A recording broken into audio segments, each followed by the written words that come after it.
días, el Señor les bendiga. Damos gracias a Dios por esta oportunidad de poder encontrarnos una vez más a través del internet, a través de las redes sociales.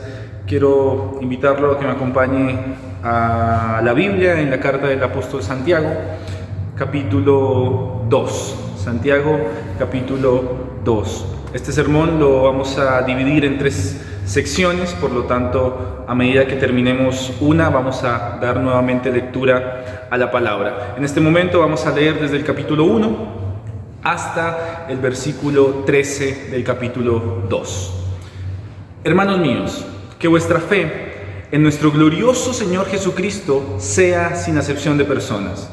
Porque si en vuestra congregación entra un hombre con anillo de oro y con ropa espléndida, y también entra un pobre con vestido andrajoso, y miráis con agrado al que trae la ropa espléndida y le decís, siéntate tú aquí en un buen lugar, y decís al pobre, estate tú allá en pie, o siéntate aquí bajo mi estrado, ¿no hacéis distinción entre vosotros mismos y venís a ser jueces con malos pensamientos? Hermanos míos, amados, oíd. ¿No ha elegido Dios a los pobres de este mundo para que sean ricos en fe y herederos del reino que ha prometido a los que aman? Pero vosotros habéis afrentado al pobre. ¿No os oprimen los ricos y no son ellos los mismos que os arrastran a los tribunales? ¿No blasfeman ellos el buen nombre que fue invocado sobre vosotros? Si en verdad cumplís la ley real conforme a la Escritura, amarás a tu prójimo como a ti mismo, bien hacéis. Pero si hacéis acepción de personas, no cometéis pecado y quedáis convictos por la ley como transgresores. Porque cualquiera que guardare toda la ley, pero ofendiere en un punto, se hace culpable de todos. Porque el que dijo, no cometerás adulterio, también ha dicho, no matarás. Ahora bien, si no cometes adulterio, pero matas, ya te has hecho transgresor de la ley. Así hablad y así haced, como los que habéis de ser juzgados por la ley de la libertad. Porque juicio sin misericordia se hará con aquel que no hiciere misericordia, y la misericordia triunfa sobre el juicio. Recuerdo hace no mucho tiempo ver una serie en Netflix, en realidad parte de una serie en un tráiler, donde el tema que se promocionaba allí era la cuestión de la moda y la belleza, y todo parecía girar en torno a una máxima, un eslogan: como te ves, te van a tratar, como te ves, te van a tratar. Y parecía que eso era el desarrollo que se iba a presentar allí en esta producción, más que una serie, era un reality. Ahora, esta expresión no solo está presente en estas producciones televisivas, sino que también es parte del entorno cultural en el cual nosotros nos desarrollamos. Si vamos a una entrevista de trabajo, es común que busquemos nuestra mejor ropa, que tal vez usemos corbata, que tal vez usemos un traje, o vayamos de la mejor forma a presentarnos delante de aquella persona para tal vez vender una buena impresión de nosotros. Si somos invitados a cualquier tipo de evento social, probablemente vamos a buscar también nuestra mejor ropa y vamos a usar tal vez uno de nuestros mejores perfumes para dar así también una buena impresión. Pero tal vez esa impresión que nosotros entregamos desde lo externo de nosotros no construye la totalidad de lo que nosotros somos realmente como personas integrales. Ahora bien, ¿qué tiene que ver todo esto con la antesala de... ¿Qué tiene que ver todo esto con Santiago? Santiago nos viene ya advirtiendo desde el capítulo anterior que la fe del cristiano va a ser expuesta a un número de pruebas. Y en este capítulo 2 y parte del capítulo 3 que veremos más adelante, esto no va a ser la excepción. Por lo tanto, si nos vamos a dejar llevar por la apariencia externa de las personas, cómo se ven, cómo se visten, cómo se muestran al mundo, y si nos dejamos llevar por esa apariencia externa en nuestras comunidades de fe, vamos a perder la prueba a la que nuestra fe está siendo o va a ser sometida. ¿Por qué vamos a perder esta prueba? Porque la mirada de nuestra mirada mejor, va a estar totalmente alejada de la mirada que Dios desea que tengamos hacia los demás. Por lo tanto, déjeme hoy hablar de 3 pruebas a las cuales nuestra fe se va a encontrar sometida en algún momento. Vamos a hablar de la prueba del amor imparcial, vamos a hablar de la prueba de las obras justas, para terminar así con la tercera prueba y hablar de la prueba de la lengua. Vamos a desarrollar este primer punto sobre el amor imparcial. Capítulo 2, desde el versículo 1 al versículo 13. No podemos hablar de la carta de Santiago si no hablamos de las obras y la fe. Y esto ya lo vamos a ver más adelante, porque justamente en esta sección, en la sección siguiente, donde Santiago va a centralizar este tema. Ahora, recordemos aquí algo importante. Santiago está hablando a un pastor que está exhortando a su rebaño. Lo hace con un corazón pastoral, con un corazón que ama a su iglesia, que ama a su comunidad de fe. Y la exhortación que Santiago está presentando aquí es una exhortación no de algo que va a acontecer en el futuro, no algo que tal vez es distante a sus ojos o al tiempo, sino que la exhortación que él les presenta es algo que está sucediendo en ese preciso momento en su comunidad de fe. Y es justamente esa situación que están atravesando como iglesia la que los está llevando a tergiversar por completo el propósito que tienen como comunión, el propósito de la comunión, que tienen los unos con los otros. Ahora bien, en esta sección encontramos dos consideraciones muy importantes que va a hacer Santiago. La primera es mostrar cómo se le da prioridad y privilegio a aquel que tiene muchas riquezas y cómo se le da desprecio y rechazo a aquel que no tiene nada. Decíamos al inicio en nuestra introducción, como te ven, te tratan. Y parece ser que este es uno de los inconvenientes que encontramos en esta iglesia primitiva, concretamente en la comunidad que está, a la cual le está hablando Santiago, tal vez o probablemente mejor una de las primeras comunidades primitivas que surgen en el siglo I después de la resurrección de Cristo. ¿Y qué está pasando en esta comunidad de fe? Están cayendo en una contradicción bíblica. Una contradicción bíblica muy evidente, y es dejarse llevar por la opulencia de las riquezas, dejarse ver por la ostentación que muestran algunos cuando vienen a la congregación. Y otra que tal vez no es tan evidente, pero que la resalta muy bien Santiago, y es el hecho de que se deja que la cultura de la época dicte la conducta ética de la iglesia. Ahora, déjeme hacer esta salvedad. No quiero decir aquí que la iglesia, que las personas que tienen recursos económicos no pueden participar de la vida de la iglesia, no pueden tener un carácter cristiano y no pueden ser discípulos de Cristo. No se trata de eso. El problema que está señalando aquí Santiago es el siguiente. Y para entenderlo necesitamos distinguir quién es el rico y quién es el pobre. Ahora, ¿quién es el rico para Santiago? El rico va a ser aquel que pone su confianza en Dios, pero también pone su confianza en la lógica natural, aunque traspase los principios de Dios. Ahora, ¿quién es el pobre? El pobre es aquel que pone su confianza totalmente en el Dios de la eternidad. El rico, en este sentido, no puede tener preferencia o ser tratado con algún privilegio por encima de los demás solamente por el hecho de tener riquezas, solamente por el hecho de tener capacidades, mejores capacidades que otros. ¿Qué pasaba en este momento y por qué Santiago usa esta referencia a que vienen las personas con riqueza y les dicen: siéntense en este mejor lugar, y usted que es pobre, siéntese aquí debajo?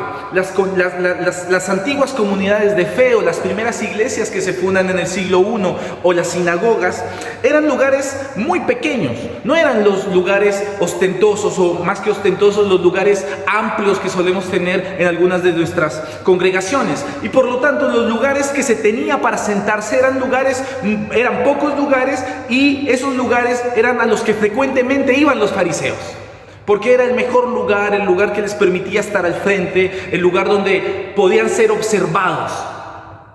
lo cual era justamente algo de los intereses que ellos tenían y que en este caso los ricos también deseaban, ese tipo de admiración, alimentado también por la admiración no solamente de sus riquezas, sino la admiración que hacía la gente a su alrededor. La iglesia entonces, como comunidad de fe, no puede tener privilegiados y no puede tener favoritos. No se desprecia al que tiene riqueza y no se ama solamente al que no tiene nada, porque para Dios todos, sea que tengan mucho, sea que tengan poco, todos delante de Dios, todos delante de los ojos del Señor, somos pecadores, somos personas condenadas a un castigo eterno que sí o sí necesita escuchar y aceptar el mensaje de salvación para que su vida sea redimida por Cristo. Dice Santiago, ¿no ha elegido Dios a los pobres de este mundo para que sean ricos en fe, herederos del reino que ha prometido a los que le aman? Las Escrituras son el fundamento integral de nuestra fe. Y esto es lo que Santiago va a seguir desarrollando. Santiago va a decir, esto que yo les presento a ustedes como un pastor que busca exhortar con amor y firmeza a su congregación, se los digo desde el fundamento mismo del Evangelio. No les estoy diciendo esto por un capricho personal, les digo esto porque así el Señor lo determinó en las enseñanzas que entregó a nosotros, sus discípulos. Santiago va a decir en el capítulo 8, si en verdad cumplís la ley real conforme a la Escritura, amarás a tu prójimo como a ti mismo, bien haces. Dice el versículo 10, porque cualquiera que guarda toda la ley, pero ofende un punto, se hace culpable de todos. Santiago está diciendo, ustedes tal vez se enaltecen y se exaltan diciendo que cumplen la ley y que aceptan los mandamientos que el Señor ha dado, pero están despreciando al pobre por darle privilegio al rico. Y por el hecho de hacer esa distinción, ustedes que dicen amar la ley, ustedes que dicen querer cumplir la ley, la están incumpliendo en su totalidad. Porque la ley del Señor es un absoluto. Y por lo tanto, si es un absoluto y un conjunto completo, violar una de las leyes es violar toda la ley. Por lo tanto, Santiago va a decir, la Escritura es el fundamento integral de nuestra fe. Si escogemos solo al rico como nuestro prójimo, entonces vamos a estar realizando selecciones totalmente contrarias a las que hizo Jesús por nosotros. Dice un comentarista, la idea consiste en que el mandato de amar al prójimo como a uno mismo es absoluto. Los cristianos no podemos escoger quién es mi prójimo ni cuándo debo seguir la ley. No es que yo determino, no es que yo digo, hoy lo quiero hacer, hoy voy a amar más al rico que al pobre, o hoy voy a despreciar al rico y me voy a quedar con el pobre, hoy voy a hacer misión evangelística y mañana ignoro al que evangelicé. No se trata de eso. Una fe que supera la prueba de la imparcialidad es una fe que se refleja en actos de misericordia. ¿Y saben por qué? Porque el reflejar nuestra fe genuina en actos de misericordia es reflejar la esencia del creador de esa fe. Es decir, que cuando hacemos actos de misericordia, cuando amamos imparcialmente por encima de la condición social o cultural, estamos ejemplificando, reproduciendo lo que Cristo nos enseñó y lo que Cristo hizo cuando vino al mundo. Éxodo capítulo 34, versículo 6 dice, y pasando Jehová por delante de él, proclamó, Jehová, Jehová, fuerte, misericordioso, piadoso, tardo para la ira, grande en misericordia y en verdad. Por lo tanto, dominación, poder, favoritismo, privilegios no son sinónimos de un discipulado cristiano, no son las características que deben aflorar en aquel que sigue el ejemplo de Cristo. No es lo que Cristo dejó para la iglesia. Mis amados hermanos, una fe muerta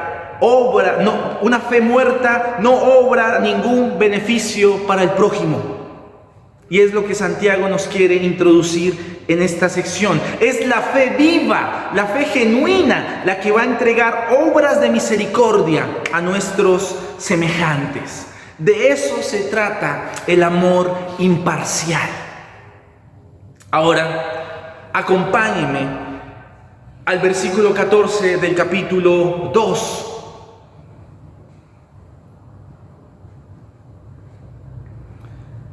Y vamos a hablar aquí de la prueba de las obras justas. Hermanos míos, ¿de qué aprovechará si alguno dice que tiene fe y no tiene obras? ¿Podrá la fe salvarle? Y si un hermano o hermana están desnudos y tienen necesidad del mantenimiento de cada día, y alguno de vosotros les dice, id en paz, calentaos, saciaos, pero no le dais las cosas que son necesarias para el cuerpo, ¿qué provecho tiene? ¿De qué aprovecha? Así también la fe, si no tiene obras, es muerta en sí misma. Pero alguno dirá, tú tienes fe y yo tengo obras. Muéstrame tu fe sin tus obras y yo te mostraré mi fe por mis obras. ¿Tú crees que Dios es uno? Bien haces, también el demonio cree y tiembla. Mas ¿quieres saber, hombre vano, que la fe sin obras es muerta? ¿No fue justificado por las obras Abraham, vuestro padre, cuando ofreció a Isaac sobre el altar? ¿No ves que la fe actuó juntamente con sus obras y que la fe se perfeccionó por las obras? Y se cumplió la escritura que dice, Abraham creyó a Dios y le fue contado por justicia y fue llamado amigo de Dios. Vosotros veis pues que el hombre es justificado por las obras y no solamente por la fe. Asimismo también Rahab, la ramera, ¿no fue justificada por obras cuando recibió a los mensajeros y los envió por otro camino? Porque como el cuerpo sin espíritu está muerto, así también la fe sin obras está muerta. Santiago nos presenta aquí la prueba central sobre la cual va a seguir fundamentando todo el desarrollo de esta carta en los próximos capítulos. Santiago nos va a presentar aquí la prueba de una obra o de una obra justa, o diciéndolo en otras palabras, la prueba de una conducta correcta y honorable, la cual va a reflejar nuestra obediencia a la palabra de Dios. Es importante, para continuar, que vayamos a Santiago capítulo 1, versículo 7. Dice Santiago allí, lo decíamos el sermón anterior, toda buena dádiva y todo don perfecto desciende de lo alto, del Padre de las luces, en el cual no hay mudanza ni sombra de variación. Mis amados hermanos, todo proviene de Dios. Nada está fuera de Él, nada se escapa a su control, nada se escapa a su dominio. Entonces debemos tener en claro que Santiago aquí no está hablando de ganar la salvación o que la salvación la ganamos por acciones que realicemos. Ya lo dijo en el versículo 7 en el capítulo 1, todo don perfecto es dado por Dios y no hay hombre en la tierra perfecto, solo Cristo cuando vino a la tierra. Ahora, tengamos claro algo, la salvación solo proviene de Dios. En este sentido, existen dos tipos de personas: las que tienen una fe que confía en Dios y los que tienen una fe que se reduce solamente al mero hecho de conocerla como un concepto o solamente como un conocimiento intelectual o solamente como una razón, pero no algo que trasciende más allá de solamente el hecho de saberlo. Y es justamente esta última fe la que Santiago va a definir como una fe que no tiene ningún tipo de provecho, que es una fe muerta. Dice el versículo 15, ¿de qué aprovechar si alguno dice que tiene fe y no tiene obras? ¿Podrá la fe salvarle? Literalmente, aquí lo que está diciendo es, ¿puede esa clase de fe salvar? Esa clase que solamente se queda en un concepto llano, que no va a la profundidad de la obediencia a la palabra del Señor o en los actos de misericordia hacia los demás. ¿Puede este tipo de fe salvar? Esta fe que ignora al prójimo, esta fe que ignora a aquel que se sienta conmigo en la iglesia, aquel que tal vez ni siquiera conozco su nombre. ¿Es mi fe una fe auténtica? ¿Es mi fe una fe de comunidad, de iglesia? ¿O es mi fe una fe egoísta? La fe egoísta es una fe muerta. Es una fe que no tiene sentido, que no tiene valor, que no tiene propósito. La fe que salva, mis amados hermanos, es una fe que va de la mano con la obediencia. Y es la obediencia a la palabra. Por lo tanto, mostrar misericordia o mostrar acciones de misericordia hacia los demás es la evidencia de que tenemos una fe que salva. Preocuparnos por la condición del otro es una evidencia de la misericordia de Dios actuando en nuestra vida a través de nuestra fe. La conducta correcta hacia la necesidad de los demás es una evidencia tangible de nuestra fe.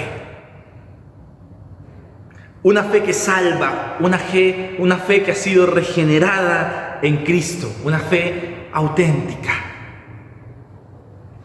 La exhortación en este sentido es totalmente radical, y es que, amados hermanos y hermanas, el mensaje de la Biblia es radical. No podemos seguir a Cristo si ignoramos a nuestro prójimo, si somos ajenos, apáticos a sus necesidades, si estamos distantes de lo que Él siente, si estamos alejados y preocupados solamente, metidos en nuestro propio mundo, ignorando lo que pasa a nuestro alrededor.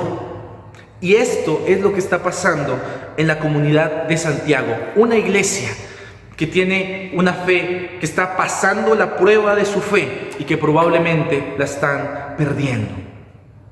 No podemos ser cristianos apáticos con nuestros semejantes dentro de nuestra propia congregación. El mensaje de Santiago es urgente. Tenemos que encarnar la ética de Cristo en nuestras iglesias. América Latina necesita con urgencia encarnar la ética de Cristo en sus iglesias.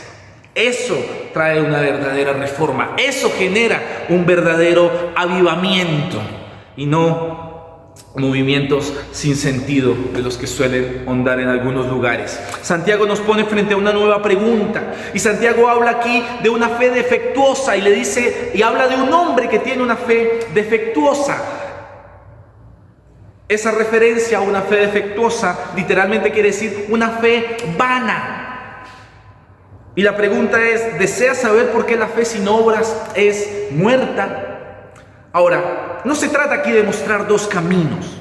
Ya lo dejamos claro en Santiago 1:7. Se trata de mostrar acá un único camino, una fe integral, una fe vital que está en un creyente auténtico. Es una fe que nos conduce a hacer. La fe que nos lleva a la quietud es una fe defectuosa. Es una fe que no pasa el análisis de Cristo. Es una fe que es desechada. Ahora, ¿por qué se habla entonces de Abraham como alguien justificado por las obras? Vuelvo a ser reiterativo para que quede claro. La salvación proviene solamente del Señor. Y en este pasaje que está mencionando Santiago a Abraham, se está referenciando su actitud de obediencia, la actitud que Abraham tuvo de obediencia al entregar a Isaac. Esa es la obra de obediencia, la obra de misericordia. Ahora, fue la evidencia, este hecho de entregar a su hijo, fue la evidencia de una fe salvadora y genuina. ¿Por qué? Porque en el capítulo 15 de Génesis, versículo 6, ya Abraham había sido justificado por su fe. Por creer, él ya había sido justificado. Génesis capítulo 15, versículo 6. Y creyó a Jehová y le fue contado por justicia. Creer, fe, justicia. Ahora, esta referencia a la obra de Abraham con Isaac pasa mucho más adelante, cerca en el capítulo 22. Por lo tanto, lo que Santiago quiere reflejar aquí es que Abraham actúa en obediencia porque ya su fe había sido potenciada, probada y aprobada.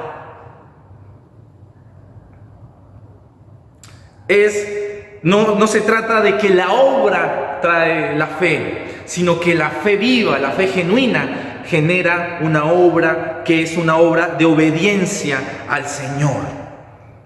Todo es de Dios, todo es para la gloria de Dios. Lo que Dios nos permite hacer cuando hacemos buenas obras, obras justas hacia los demás, es permitirnos ver los destellos de la obra que Cristo hizo en la cruz. No me malinterprete, no se trata de identificarnos plenamente con la obra de la cruz. Nadie se puede identificar plenamente con la obra y el sufrimiento y la pasión que Cristo vivió en la cruz. Pero haciendo obras justas de amor y misericordia, percibimos un poco de esa misericordia que el Señor nos entregó en la cruz.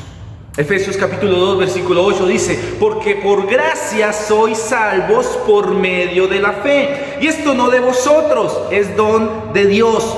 Versículo 10: creados en Dios Jesús, en Cristo Jesús, para buenas obras, las cuales Dios preparó de antemano para que anduviésemos en ellas. Santiago y Pablo se sientan en una mesa, dialogan y se dan cuenta que están en el mismo sentir. No hay contradicción. Ahora, vamos a nuestra última prueba, que es la prueba de la lengua. Capítulo 3, versículo del 1 al 12. Hermanos míos, no se hagan maestros muchos de ustedes, sabiendo que recibirán mayor condenación, porque todos ofendemos muchas veces. Si alguno no ofende en palabra, este es varón perfecto, capaz también de refrenar todo el cuerpo. He aquí nosotros ponemos freno en la boca de los caballos para que nos obedezcan y dirigimos así todo su cuerpo. Miren también las naves, aunque tan grandes y llevadas de impetuosos vientos, son gobernadas con un pequeño timón por donde el que las gobierna quiere. Versículo 6: y la lengua es un fuego, un mundo de maldad. La lengua está puesta entre nuestros miembros y contamina todo el cuerpo, inflama la rueda de la creación y ella misma es inflamada por el infierno. Versículo 8: pero ningún hombre puede domar la lengua, que es un mal que no puede ser refrenado, llena de veneno mortal. Con ella bendecimos al Dios Padre y con ella maldecimos a los hombres que están hechos a la semejanza de Dios. De una misma boca procede bendición y maldición. Hermanos míos, esto no debe ser así. ¿Acaso alguna fuente hecha por una misma abertura, agua dulce y agua amarga? Hermanos míos, pues ¿acaso la higuera puede producir aceitunas o la vid higos? Así también ninguna fuente puede dar agua salada y agua dulce.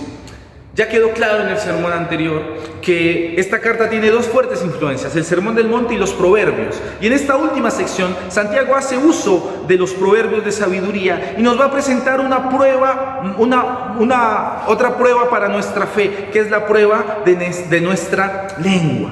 Como seres humanos somos dirigidos por un sinfín de factores internos, factores externos, factores directos, indirectos. Algo nos dirige. En el cuerpo humano, la manera interna en que somos controlados y dirigidos es nuestro cerebro. Es el centro máximo de control que tiene nuestro cuerpo natural. Ahora, ¿qué tiene que ver todo esto con nuestra lengua? O mejor aún, ¿qué tiene que ver todo esto con las palabras que salen de nuestra boca? ¿Qué tiene que ver esto con las palabras que salen de una comunidad de fe? Santiago nos dice, deben ser revisadas. Ahora, ¿por qué nos tenemos que preocupar por algo que pareciere insignificante, como la palabra o la lengua? En diferentes partes de la Biblia se habla del peligro de usar mal las palabras. Por ejemplo, el Salmo 5, versículo 9 dice: porque de la boca de ellos no hay sinceridad, sus entrañas son maldad, sepulcro abierto es su garganta. Una imagen fuerte cuando hablamos de un sepulcro abierto. De un sepulcro abierto no puede salir un buen olor. La exhortación que aparece aquí entonces va hacia dos puntos: hacia el líder de la comunidad de fe, o a los líderes de la comunidad de fe, y a los miembros de esta comunidad. ¿Qué pasa con los líderes y maestros? Todos los que están en lugares de autoridad ejercen de una u otra forma influencia.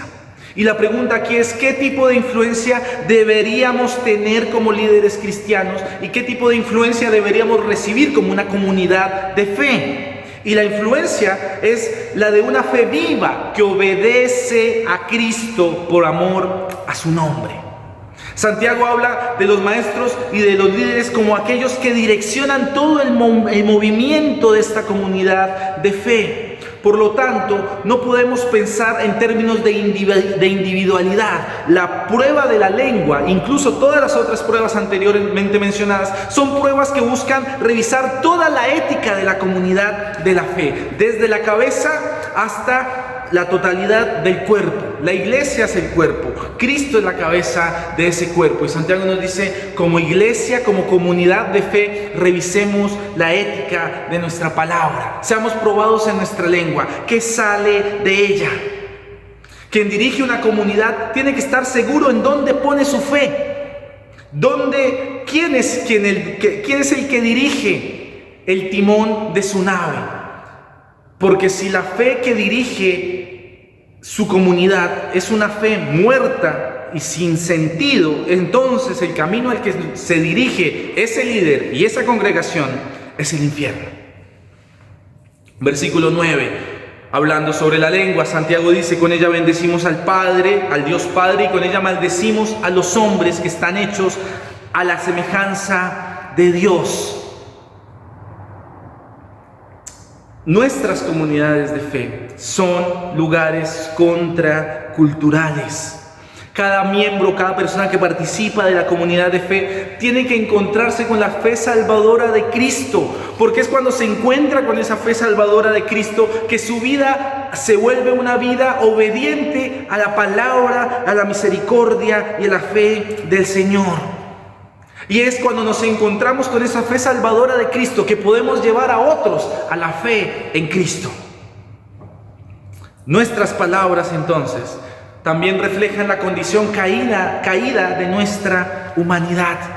Y por lo tanto se resalta la importancia de que nos tenemos que encontrar con el autor y el consumador de nuestra fe, dice el escritor de Hebreos, para que podamos ser nosotros redimidos. Nadie, dice Santiago, puede domar su lengua. Es un mal que no puede ser refrenado y está lleno de veneno mortal. Y por eso nos dice, sometan a prueba su lengua. Porque el ejercicio de la palabra también evidencia dónde está posicionada nuestra fe.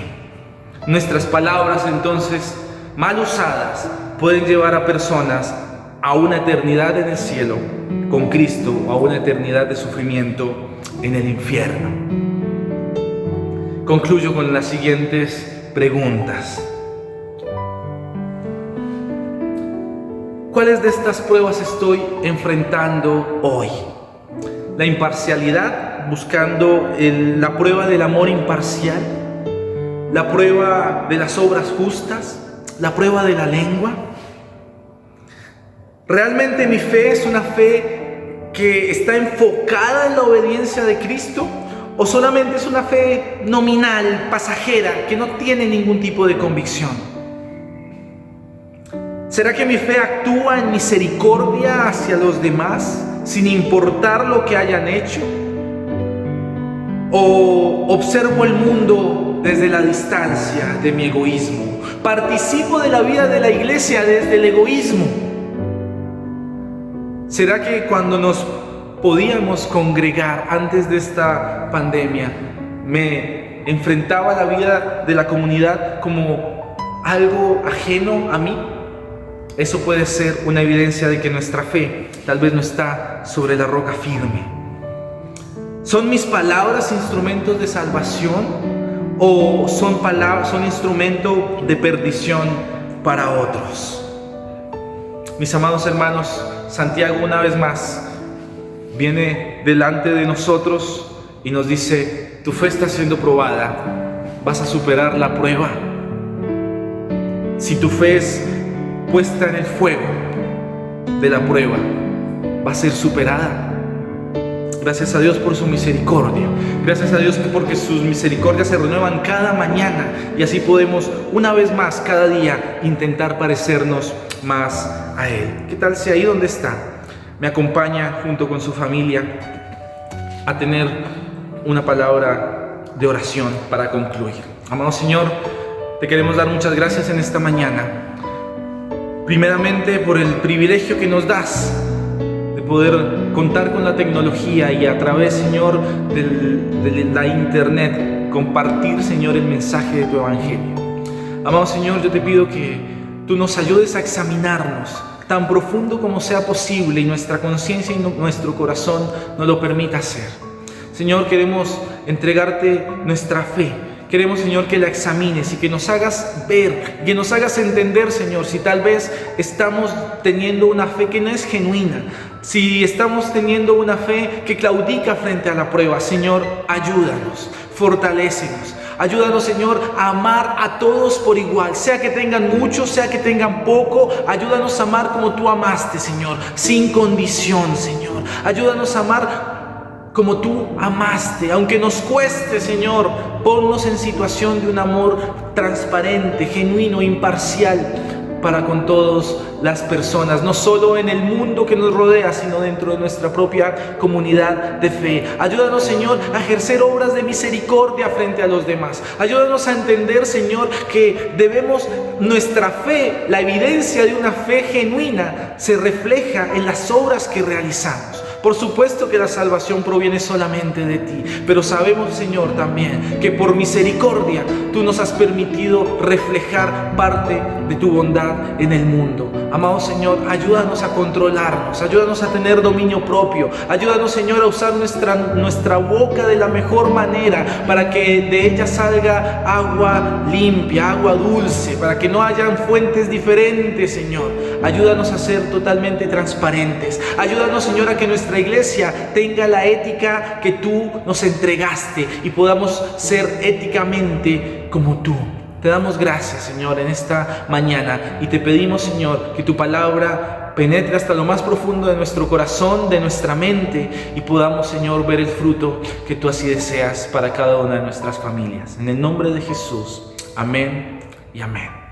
Dios les bendiga.